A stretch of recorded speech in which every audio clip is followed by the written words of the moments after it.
አንድ ሽማግሌ ሰውዬ የሚጠቀሙበትን ዳይፐር ብቻ ለብሰው ወደ ሱፐርማርኬት ገባ። ሁሉም ሰው እያየ ይስቅበት ነበረ። ነገር ግን ከገንዘብ ተቀባዮቹ መካከል አንዱ ተከትለውና ፈጽሞ ሊገምተው የማይችለውን ነገር አወቀ። ሎሬንዛ በዚያ ጠዋት ሌላ አሰልቺ የሥራ ቀን እንደሚጠብቀው እየተሰማው ወደ ሥራ ቦታው ደረሰ።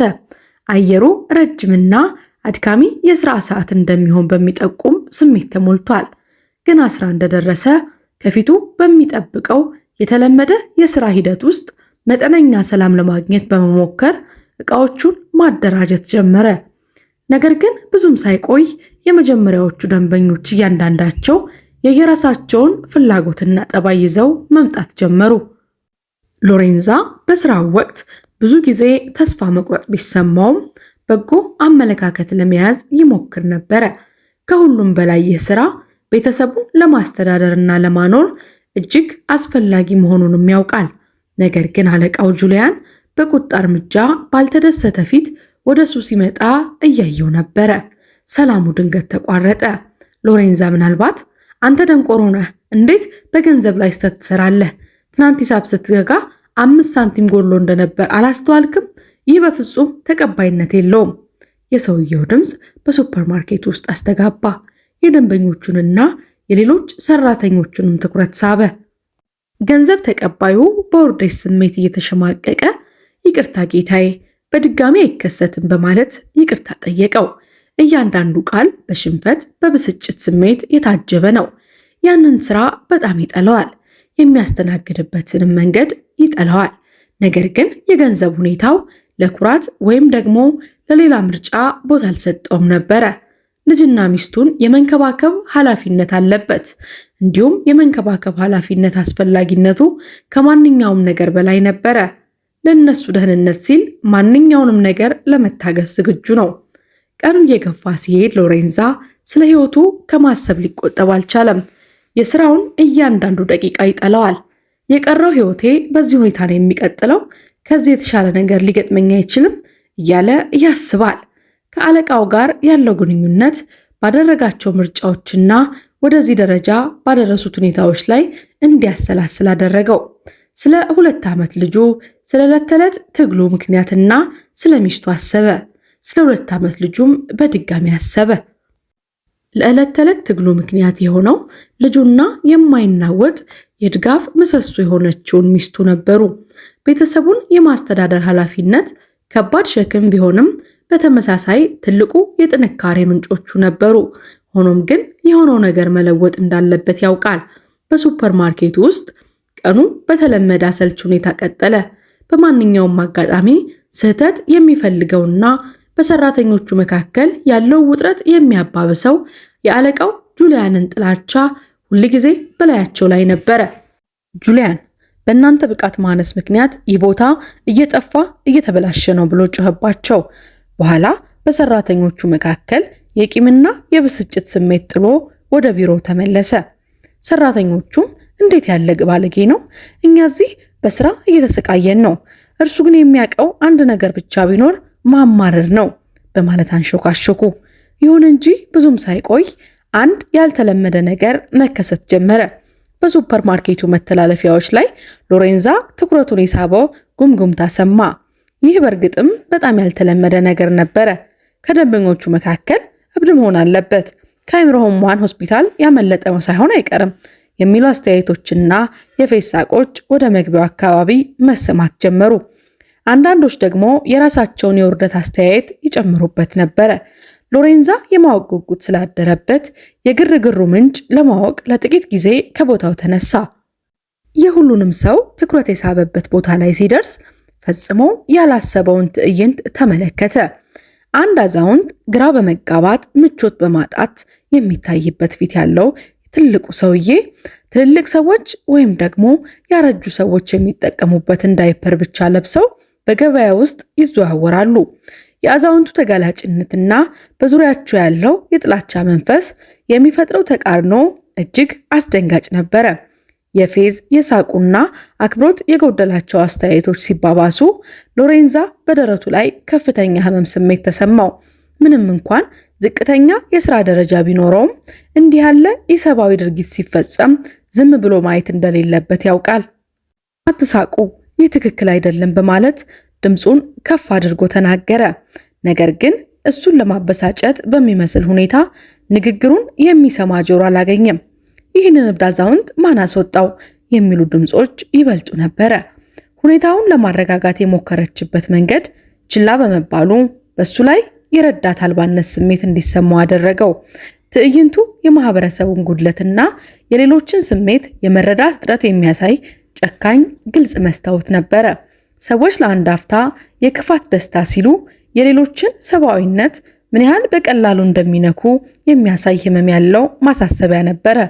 ሎሬንዛ ያንን አዛውንት ቦታውን ያልጠበቀ ለጥቃት የተጋለጠ ሆኖ ሲመለከተው፣ ገንዘብ ተቀባዩ ይህንን ሁኔታ ከተለመደው የሥራ ሂደቱ የዘለለና ስለ ርህራሄ አክብሮት ወደ ጥልቅ ጥያቄዎች የሚመራ መሆኑን ተረዳ። ይበቃችኋል ሰዎች፣ እባካችሁ ትንሽ ርህራሄ ኑራችሁ አለ። አሁንም ቢሆን አብዛኞቹ ንግግሩን ችላ ቢሉትም በውስጡ የሐዘንና የቁርጠኝነት ስሜት ተፈጠረ።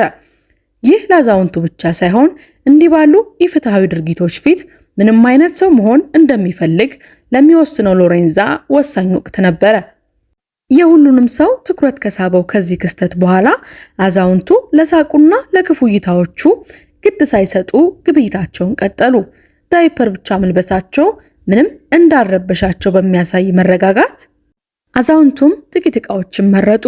ማንም ሰው ሊረዳቸው አልቀረበም። ይልቁንም ሁሉም በየፊናቸው ማሾፍን መረጡ። ነገር ግን ወደ ክፍያ ቦታው ሲሄዱ ረጅም ወረፋ አገኙ። ማንም ሰው ሊረዳቸው ፈቃደኛ አልነበረም። በዚህ ጊዜ ሎሬንዛ የርህራሄና የአክብሮት ተግባር ለማሳየት ጣልቃ ገባ። ይቅርታ ባካችሁ፣ ለዚህ አዛውንት ቅድሚያ ልትሰጡት ትችላላችሁ በማለት ደንበኞቹን በሰብአዊነት ጠየቃቸው። ደንበኞቹም ምንም እንኳን ባይፈልጉ ቅድሚያ ሰጧቸው። አዛውንቱ ግን ግራ በተጋባ ሁኔታ ክፍያ ቦታ ላይ ደረሱ። ሎሬንዛም እንደምን አደሩ ጌታዬ፣ ዕቃዎቹን እንዲዝሉ ይፍቀድልኝ በማለት ለማንኛውም ሰው ሊደረግ የሚገባውን ደግነትና መስተንግዶ አሳያቸው። ብዙዎች ከጠበቁት በተቃራኒ አዛውንቱ ሙሉ በሙሉ ንቁና ጤነኛ ነበሩ። የአእምሮ መሳት ወይም ግራ መጋባት ምልክት ፈጽሞ አይታይባቸውም። እንደምን አደርክ ወጣቱ፣ በጣም አመሰግናለሁ አሉት። ሎሬንዛ ዕቃዎቹን እያሳለፈ የማወቅ ጉጉት ስላደረበት ጌታዬ ደህና ኖት? ለስራ ባልደረቦቼ ባህሪ ይቅርታ ጠይቃችኋለሁ አላቸው።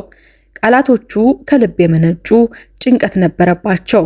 አዛውንቱ በዙሪያው ካለው ግርግር በተቃራኒ በተረጋጋ ድምፅ ደህና ነኝ ወጣቱ፣ እኔ ግድ የለኝም ብለው መለሱለት። ክፍያቸውን ፈጽመው ወጡ። ሎሬንዛም ላደረገው የደግነት ተግባር የሚመጣበትን ውጤት ለመጋፈጥ ብቻውን ቀረ። 5 ደቂቃ እንኳን ሳይሞላ አለቃው ጁሊያን በፊቱ ላይ ከፍተኛ ቁጣ እየታየበት መጣ። የሰማው የደንበኞችንና የሰራተኞችን ቅሬታ ብቻ ነው። አንተ ደንቆሮ በማለት ሰውየው እያንዳንዱን ቃል እንደ ጅራፍ እያጮኸ የሎሬንዛን የተጎዳ በራስ መተማመን ይበልጥ አቆሰለው። ሎሬንዛም የመጨረሻ ትዕግስቱ የተሟጠጠ ነበርና ታውቃለህ ጁሊያን፣ ካንተ ጋር ያለው ነገር በቃኝ። ይህንን ስራ በጣም እጠለዋለሁ። አንተ ደግሞ አላዋቂ ነህ ብሎ በታላቅ ድምፅ ጮኸበት።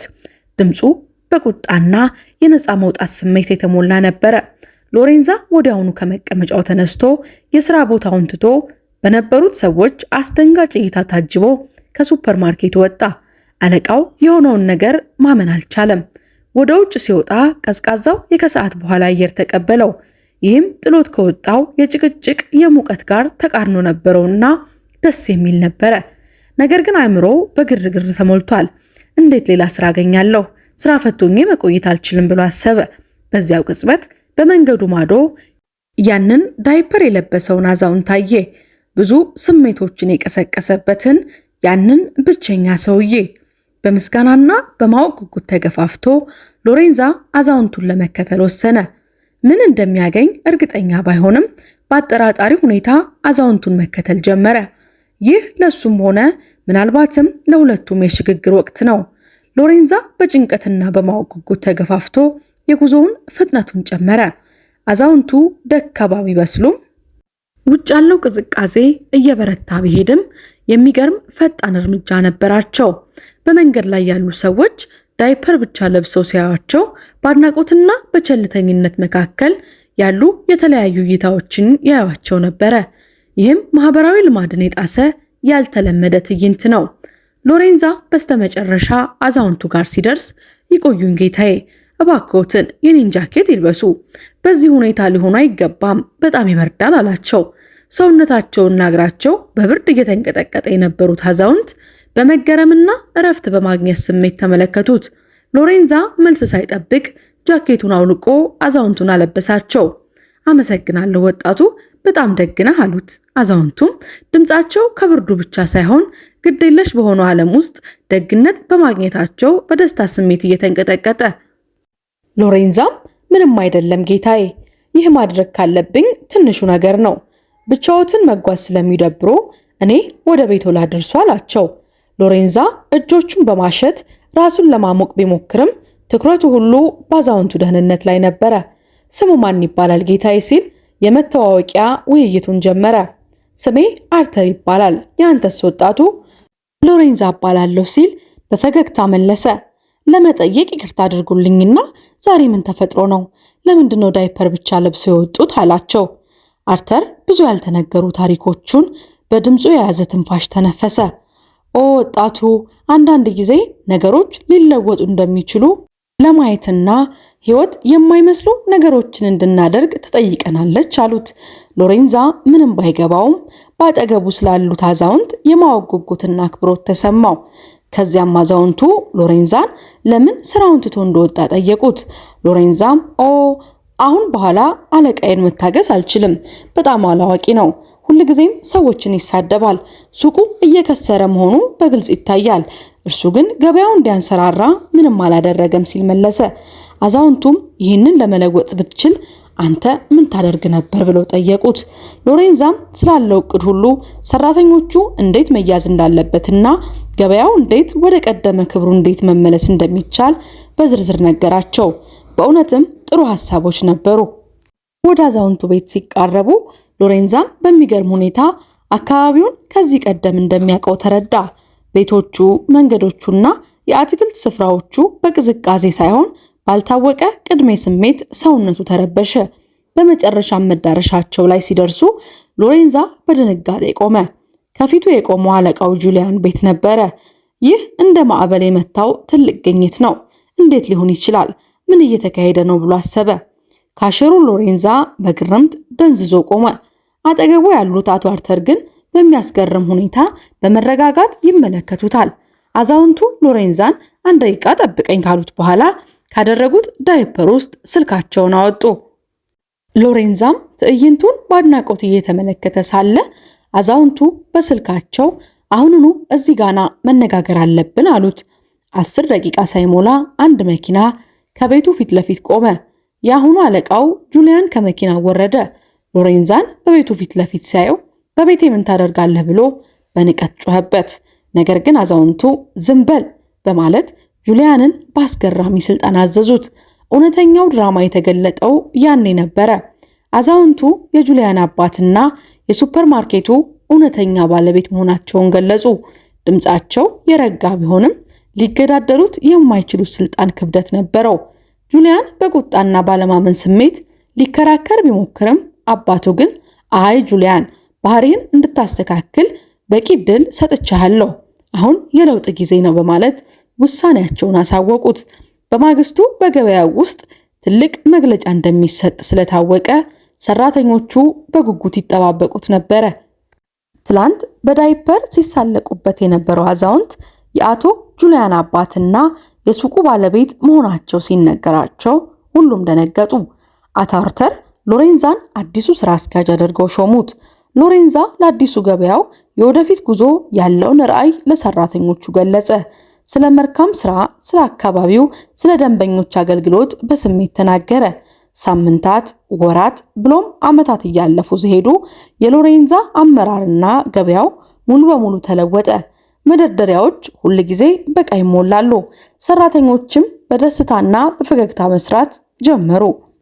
ለሎሬንዛ ትልቁ ስጦታው ለቤተሰቦቹ የተሻለ ህይወት መፍጠር መቻሉ ነበረ። ለልጁና ለሚስቱ የተሻለ የወደፊት ተስፋን አረጋገጠ። ሎሬንዛ ጉዞውን መለስ ብሎ ሲመለከት ለአንድ አዛውንት ባሳየው ደግነትና በወሰደው ደፋር ውሳኔ ምስጋናው ይግባውና እዚህ ደረጃ ላይ መድረሱ አስገረመው። ያ የርህራሄ ተግባር ህይወቱን ብቻ ሳይሆን በዙሪያው ያለውን ዓለም ለወጠው። ውድ የሀበናብ ክሮኒክልስ ቤተሰቦችና ተመልካቾቻችን በዛሬው ታሪካችን እንደተደሰታችሁ እምነታችን ከፍ ያለ ነው። ቪዲዮውን እንዲሁም ታሪኩን ከወደዳችሁት ላይክ ማድረጋችሁን፣ ቻናሉንም ሰብስክራይብ ማድረጋችሁን እንዲሁም ለወዳጅ ዘመዶ ማጋራታችሁን ፈጽሞ አይዘንጉ። እስከ መጨረሻው ድረስ ስለተከታተላችሁንና አብራችሁን ስለቆያችሁ ምስጋናችን ከልብ ነው። ከዚህ ቀደም የሰራናቸውን ፕሮግራሞች በቻናላችን ገብታችሁ እንድትመለከቱ እየጋበዝን እኛ ከወዲሁ ተሰናበትን። መልካም ቆይታ